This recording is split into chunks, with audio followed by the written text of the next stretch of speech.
Bom dia a todos e todas. Todos me ouvem? Antes de tudo, eu quero agradecer o convite da gestão e quero parabenizar a vocês, pais e mães, porque vir para a escola num sábado chuvoso não é para qualquer um, não. É porque vocês realmente são comprometidos. Então, eu quero uma salva de palmas para vocês também, por favor.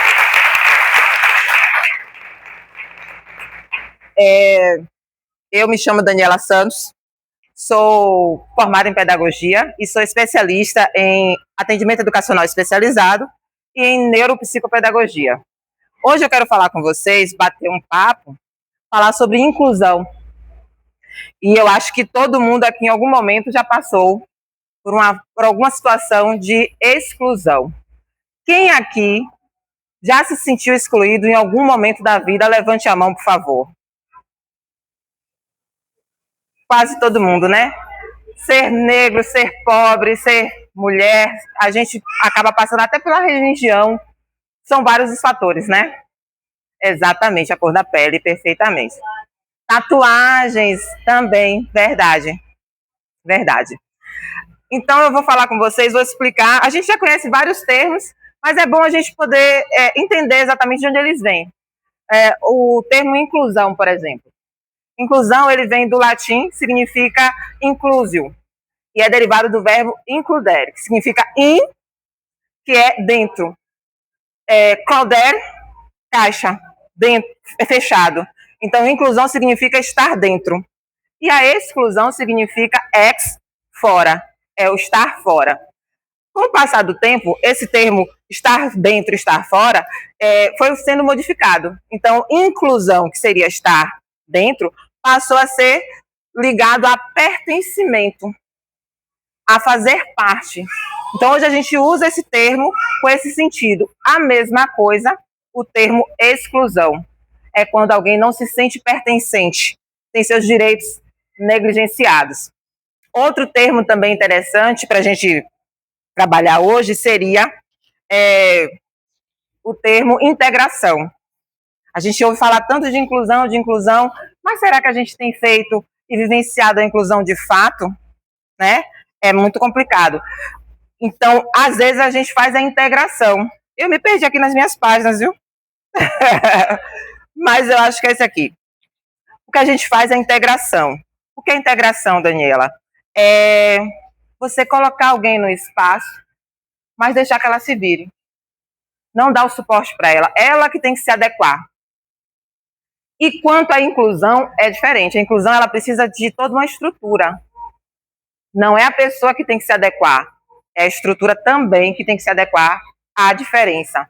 E aí, tem outros termos também interessantes para a gente trabalhar, que é o preconceito. Né?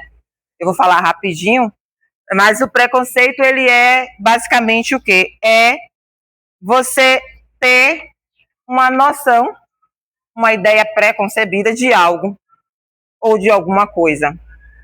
E geralmente essa ideia ela é baseada na falta de conhecimento, em alguma ideologia. E a gente, basicamente é falta de conhecimento a questão do preconceito. Então faz com que a gente acabe tendo uma atitude preconceituosa, excludente e afaste essa pessoa, não queira estar perto, né? Eu realmente me perdi toda aqui, viu? Mas eu acho que eu vou me achar. Outro termo agora é o bullying. Agora que eu achei o bullying. O bullying, alguém aqui, todo mundo já ouviu falar de bullying, né? Tá na moda. Gente, é o seguinte, o bullying é a atitude de violência verbal, psicológica, emocional contra alguém de forma repetida, né? Com o intuito de humilhar e de excluir. É preciso que a gente lembre que bullying virou crime, o bullying e o cyberbullying, porque também pode ocorrer no mundo virtual. Virou crime em 2024, tá? E a gente, é obrigação nossa combater. Assim como o capacitismo. Alguém já ouviu falar de capacitismo? Já? Capacitismo é o preconceito que a gente tem para com pessoas com deficiência.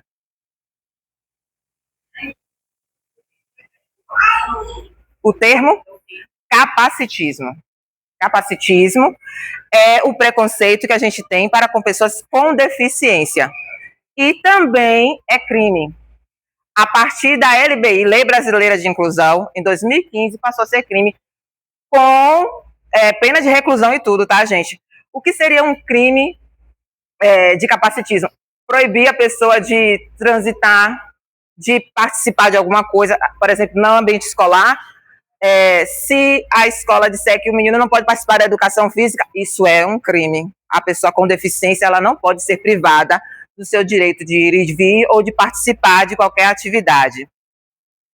E acho que é isso. A questão da inclusão, ela não se restringe, deu para perceber que ela é bem ampla, né? Então a gente pode falar sobre raça, etnia, religião, classe social, o que mais?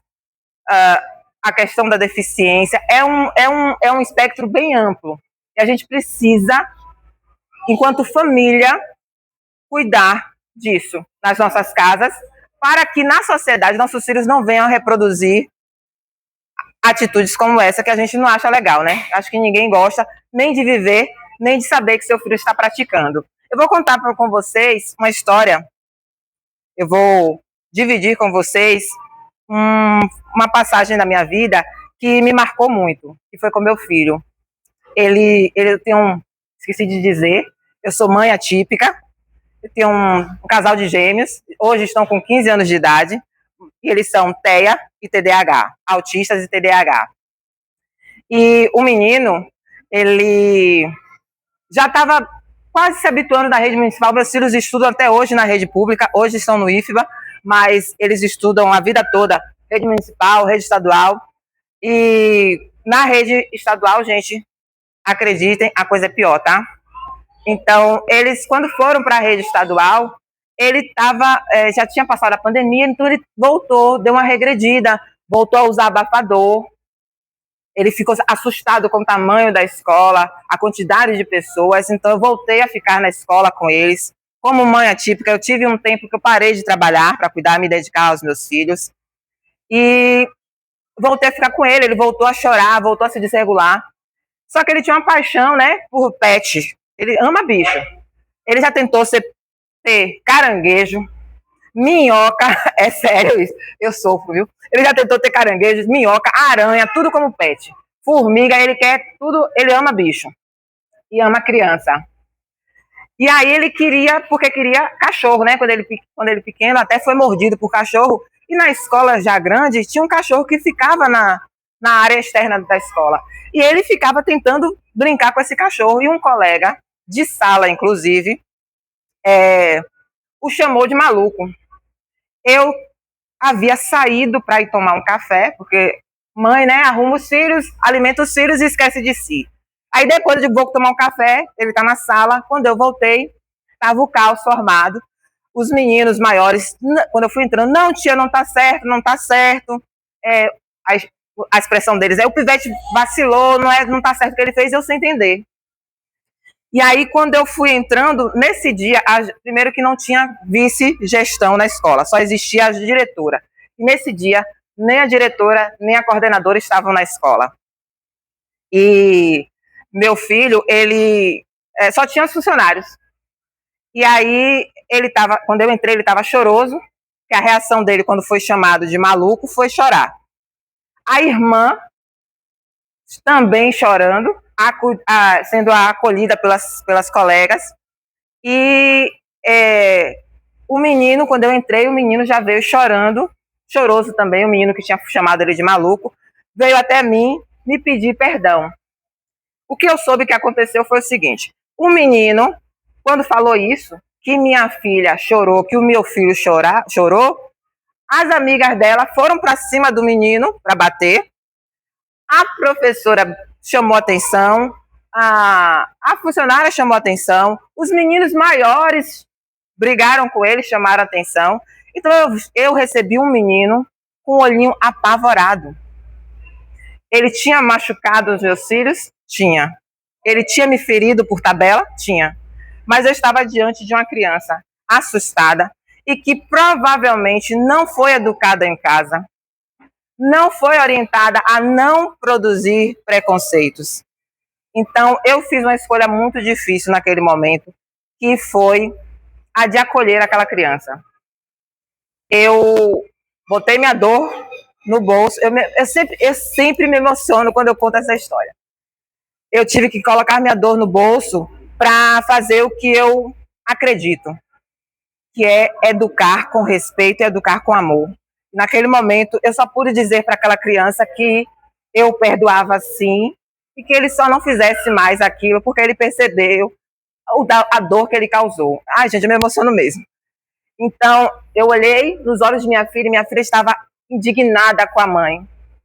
Porque ela sabe que eu sou mãe leoa, a mãe atípica é mãe leoa, a mãe normal é mãe leoa, né? E eu estou preparada para brigar com o mundo para proteger meus filhos. Mas eu não estava preparada para me deparar com uma criança que iria magoar meu filho daquela forma. E eu acabei vendo a decepção no olhinho da minha filha, mas eu sei que lá na frente ela vai saber que a mãe dela fez o que ela acredita de verdade, que é acreditar que a educação ela se constrói com respeito às diferenças, respeito e amor. Era só isso que eu queria falar com vocês hoje. Obrigada. Valeu.